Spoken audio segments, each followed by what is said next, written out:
নমস্কার বন্ধুরা, আমার চেনা অচেনা গল্প চ্যানেল এ আপনাদের স্বাগত।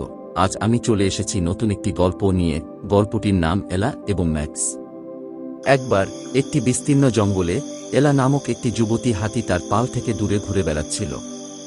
রাত নামার সাথে সাথে সে হারিয়ে গেল এবং একা হয়ে গেল, ফিরে আসার পথ খুঁজে পেল না।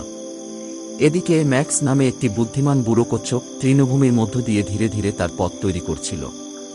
ভয় আর অনিশ্চয়তায় কাঁপতে কাঁপতে এলা তার কাছে এলো। ম্যাক্স শান্তভাবে তাকে বলল, চিন্তা করো না, আমি ধীরে ধীরে চলতে পারি, কিন্তু আমি জানি এই জমিগুলো আমার খোলের পিঠের মতো। আমার পিঠে চড়ো, আমি তোমাকে বাড়ি নিয়ে যাব। এলা কৃতজ্ঞতার সাথে ম্যাক্সের প্রস্তাব গ্রহণ করে।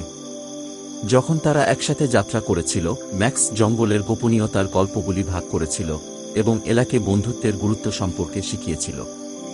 সূর্য উঠতে শুরু করার সাথে সাথে ম্যাক্স এলাকে তার পরিবারের কাছে নিয়ে গেল। তারা এলাকে দেখে উচ্ছ্বসিত হয়ে উঠল। সেই দিন থেকে এলা এবং ম্যাক্স অবিচ্ছেদ্য বন্ধু হয়ে ওঠে।